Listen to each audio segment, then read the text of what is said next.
ચલો આજે આપણે આ પાઠનો છેલ્લો દિવસ કહી શકીએ, બરોબર, થિયરીનો. તો આજે આપણે બહુ અગત્યનું પરમાણુની ઇલેક્ટ્રોનના જેના માટે આખા પાઠની મહેનત કરી છે એ આપણે ભણવાનું છે. તો પરમાણુનો કક્ષકોનો ઉર્જાનો ક્રમ આપણે આ બતાવેલો છે. આ ક્રમ આપણને આવડતો હોવો જોઈએ. અને આપણે જે 3 નિયમ ભણી ગયા, અવભાવ, પૌલી અને વુન્ડ, એ નિયમનું પાલન કરી અને આજે હું તમને 1 થી 30 તત્વો છે એની ઇલેક્ટ્રોન રચના લખતા શીખવાડીશ. બરોબર. એક છે હાઇડ્રોજન, જેનો પરમાણુ ક્રમાંક કેટલો છે? 1. તો તમને ખબર કે પરમાણુ ક્રમાંક આપણે અહીંયા નીચે બતાવીએ છીએ, બરાબર. તો અવભાવના સિદ્ધાંત પ્રમાણે ઇલેક્ટ્રોન સૌથી ઓછી ઉર્જા ધરાવતી કક્ષકમાં પ્રથમ દાખલ થાય એટલે સૌથી ઓછી વાળી કઈ છે? તો કે આ.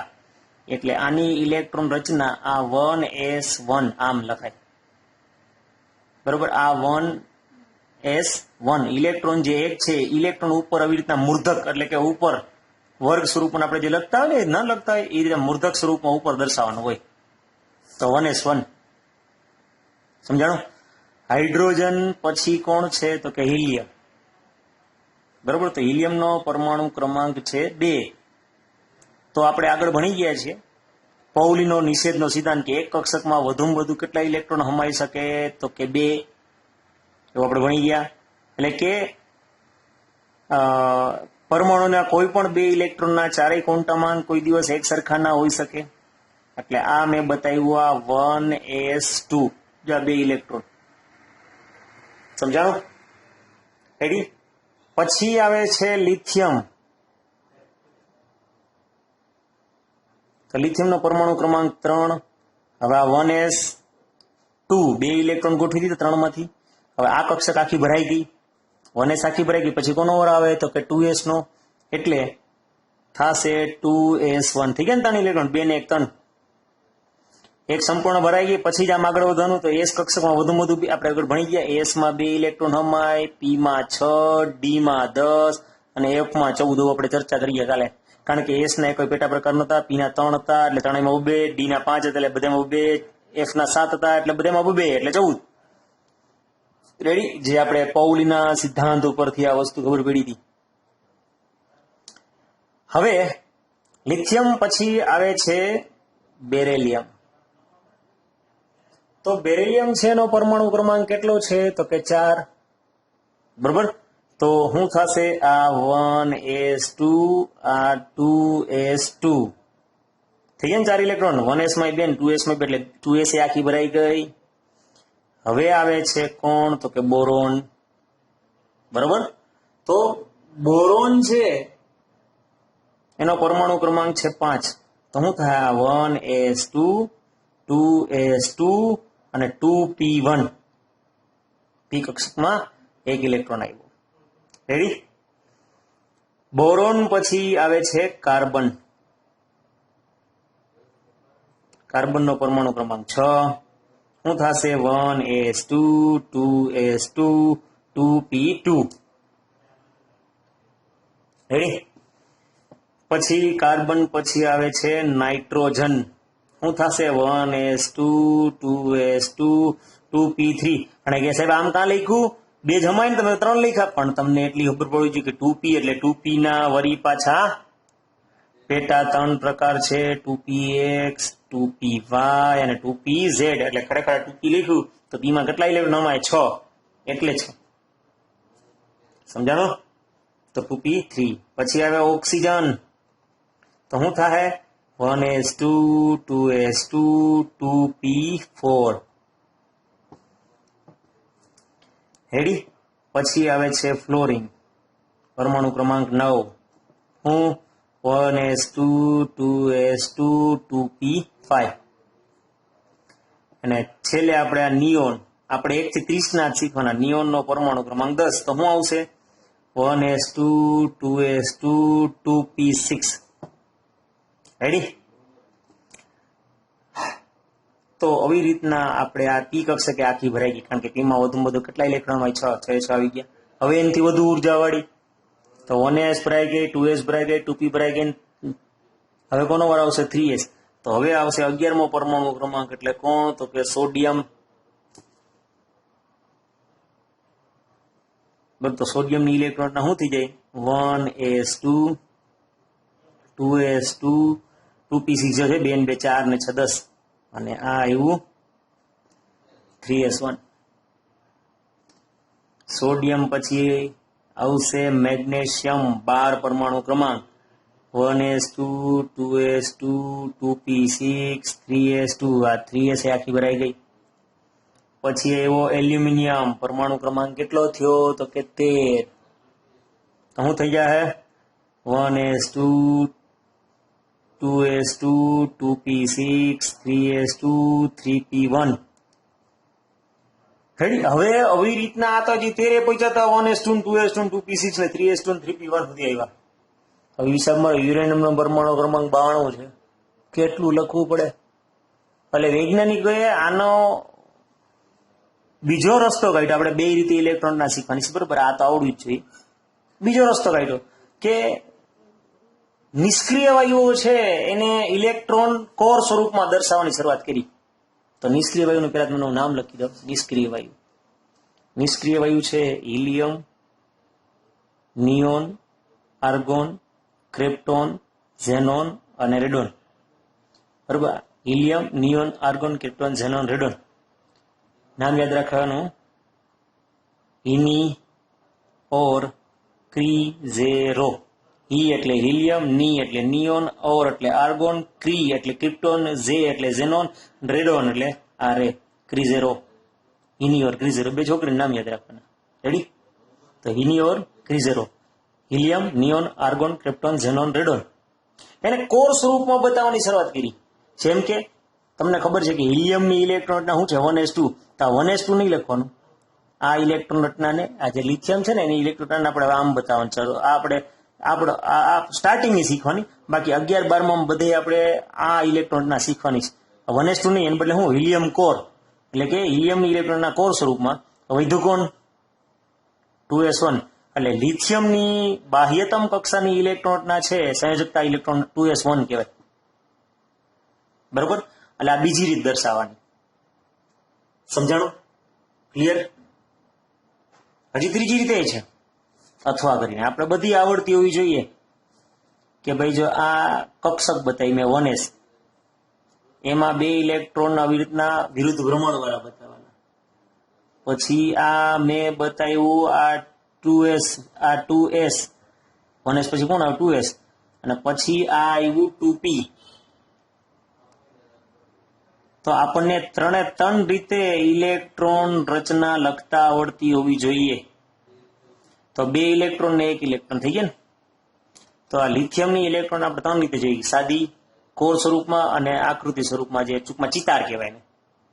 બરોબર? સેમ એવી રીતના બેરિલિયમની બતાવીએ. તો બેરિલિયમની શું થાય? 3 જાતની આપણે ઇલેક્ટ્રોન રચના લખતા આવડતી હોય છે. Helium core. અને શું થઈ ગયું? આ 2s જો આ 1s2 ને બદલે શું મૂકવાનું? Helium core. કારણ કે હિલિયમની શું છે? 1s2 છે ને. તે 1s2 ને બદલે શું લખવાનું? Helium core. અને પછી વધ્યું કોણ? 2s2. આ જ ઇલેક્ટ્રોન રચનાને આવી રીતના લખો. તો 1s માં 2 ઇલેક્ટ્રોન છે ને, 1s2 માં 2 એટલે 2, અને 2s2 માં 2 ઇલેક્ટ્રોન છે એટલે 2, અને 2p માં કઈ નથી એટલે ખાલી. એ જ વસ્તુ આપણે બોરોનની વાત કરીએ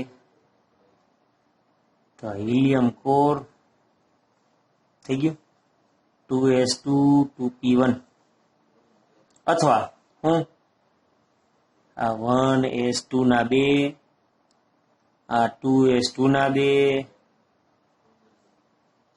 અને આ 2p માં કેટલા ઇલેક્ટ્રોન છે? 1. તો જો 1 બતાવ્યું. તો જો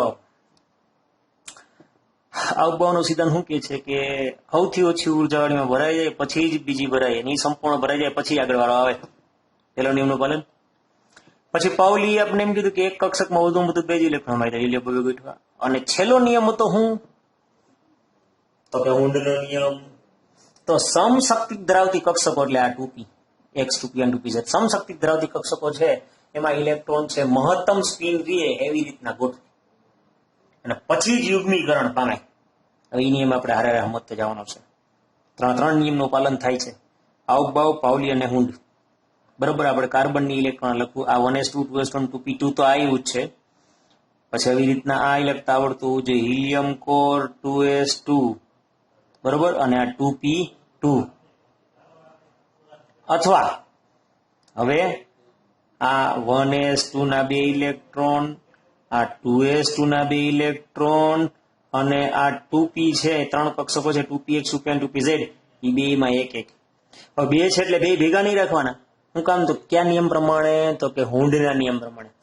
હુન્ડે એમ કીધું કે સમશક્તિ ધરાવતી કક્ષકો છે એમાં ઇલેક્ટ્રોન પહેલા એક એક ગોઠવા છે, એટલે સમશક્તિ કક્ષકમાં એક એક ઇલેક્ટ્રોન ગોઠવાઈ જાય, પછી જ યુગ્મીકરણ થાય. એટલે કે આમાં એક હજી ત્રીજો આવે તો આમાં આવે છે, પછી જ ડબલ ભેગા થાય. એવું નહીં બે થયા એટલે બે, એટલે આ બે ભરાઈ જાય ને પછી આ બે ખાલી, એમ નહીં. આ કયા નિયમનું પાલન છે? હુન્ડના નિયમ. નાઇટ્રોજનની ઇલેક્ટ્રોન રચના 1s2 2s2 2p3 તો છે જ, પણ આમ પણ લખવાનું હિલિયમ કોર 2s2 2p3. હવે આકૃતિ સ્વરૂપમાં લખો તો, એટલે આકૃતિ ન ભૂલાય, ચિતાર સ્વરૂપમાં આ 1s2 ના 2 ઇલેક્ટ્રોન વિરુદ્ધ ભ્રમણવાળા, આ 2s2 ના 2 ઇલેક્ટ્રોન વિરુદ્ધ ભ્રમણવાળા, અને 2p માં 3 ઇલેક્ટ્રોન, 2p3 છે ને, 2p માં 3 ઇલેક્ટ્રોન, આ 1 2 અને 3, એટલે મહત્તમ સ્પિન વાળા, બરોબર, 3 ઉભા સ્પિન.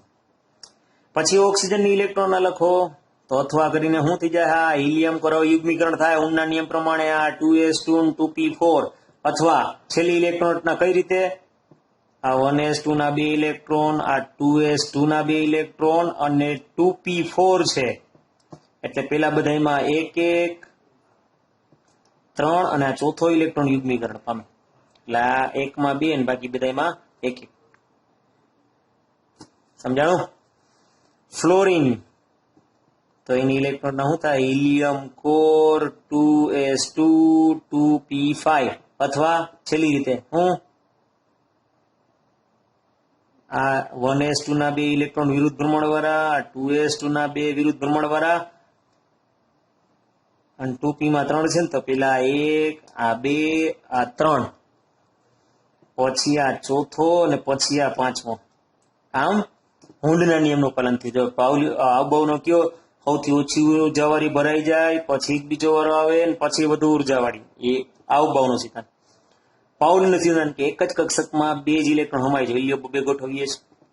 અને હુન્ડનો નિયમ કે સમશક્તિ ધરાવતી કક્ષકોમાં પહેલા ઇલેક્ટ્રોન કેવા ગોઠવા છે? તો કે એક એક ગોઠવાય ને પછી જ યુગ્મીકરણ થાય. આમ ત્રણેય નિયમનું પાલન કરીને આપણે ઇલેક્ટ્રોન રચના લખવાની છે. ચલો, નિયોનની ઇલેક્ટ્રોન રચના શું થાય? હિલિયમ કોર 2s2 2p6, અથવા હું આ 1s2 ના 2 ઇલેક્ટ્રોન, આ 2s2 ના 2 ઇલેક્ટ્રોન, અને 2p ના આ 1 આ 2 આ 3 આ 4 આ 5 ને આ 6, આમ થયા. જો 1s આખી ભરાઈ ગઈ, 2s આખી ભરાઈ ગઈ, 2p આખી ભરાઈ ગઈ. હવે કોનો વાર આવવાનો છે? 3s. તો જોઈ લ્યો છે સોડિયમનું છે. તો હવે કોર સ્વરૂપમાં નિયોન લખવાનો, કારણ કે આપણે કોણ છે? હિલિયમ પછી કોણ આવે? નિયોન. તો નિયોન પછીના જે તત્વો હોય નિયોન કોર સ્વરૂપમાં બતાવે, એટલે આ ઇલેક્ટ્રોન શું થઈ ગયું? Neon core. તો જો 1s2 2s2 2p6 એટલું નહીં લખવાનું, એને બદલે ખાલી નિયોન કોર બતાવી દો. તો આ 1s2 2s2 2p6 એને બદલે ખાલી શું લખું? Neon core. હવે ખાલી શું લખવાનું રહીએ? તો કે 3s1. સમજાણું? આ ઇલેક્ટ્રોન રચના લખવાની હોય. હવે આની તમે આકૃતિ દોરી શકો, પણ લખતા નથી. હવે હું આવી રીતના જ બતાવીશ. આ મેગ્નેશિયમ તો શું થઈ જાય? Neon core 3s2. પછી એલ્યુમિનિયમ તો શું થઈ જાય? Neon core 3s2 3p1. આવું આયલા રાખશે ક્યાં સુધી? ઠેઠ આર્ગોન સુધી. સમજાણું ને? તો હવે આપણે ઇલેક્ટ્રોન લખીએ. સિલિકોન 14 પરમાણુ ક્રમાંક, બરોબર. તો હું લખશું, સોરી, પેલા આપણે આ લખીએ 1s2 2s2 2p6 10 થયા, 3s2 10 ને 2 12 થયા, બરોબર. અને આ 3p2 12 ને 2 14 ઇલેક્ટ્રોન થઈ ગયા ને, 2 4 6 10 ને 2 12 ને 2 14. અને કોર સ્વરૂપમાં લખો તો આ નિયોન કોર, એટલે આ કેટલા આવી ગયા? 10 10 આવી ગયા. હવે ખાલી એટલું જ લખવાનું દઈએ. હું 3s2 3p2 રેડી. પછી આવે છે ફોસ્ફરસ, પરમાણુ ક્રમાંક 15, બરાબર. તો શું થઈ જાય? 1s2 2s2 2p6 3s2 3p3,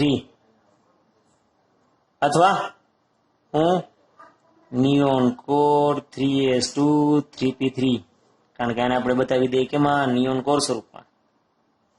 next sulphur 16, બરાબર. તો આ શું થઈ જાય? 1s2 2s2 2p6 3s2 3p4, અથવા નિયોન કોર હું 3s2 3p4. આ છેલ્લી સંયોજકતા ઇલેક્ટ્રોન કહેવાય ને. પછી આવશે ક્લોરીન 17 પરમાણુ ક્રમાંક, 1s2 2s2 2p6 3s2 3p5. તો શું થઈ જાય? Neon core 3s2 3p5. હવે આવ્યો કોણ? તો કે આર્ગોન, બરોબર. આર્ગોન એટલે 18 પરમાણુ ક્રમાંક. તો 1s2 2s2 2p6 3s2 3p6.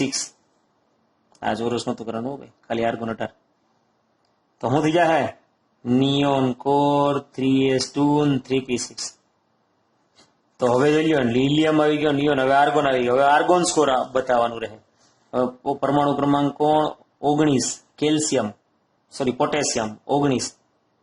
તો પોટેશિયમ 19 કેમ બતાવવાનું? આ 1s2 2s2 2p6 3s2 3p6 4s1. અને આ જ વસ્તુ કેમ બતાવવાની? તો કે આર્ગોન કોર 4s1. આટલું ઇઝીલી, બરોબર. બે રીતે આવતું છે. અને આજનું આપણું કામ, છેલ્લું કામ, કેલ્શિયમ પરમાણુ ક્રમાંક કેટલો? તો કે 20, બરોબર. આ 1s2 2s2 2p6 3s2 3p6 અને 4s2. તો એને કેમ બતાવવાનું? એ ખાલી આર્ગોન કોર 4s1.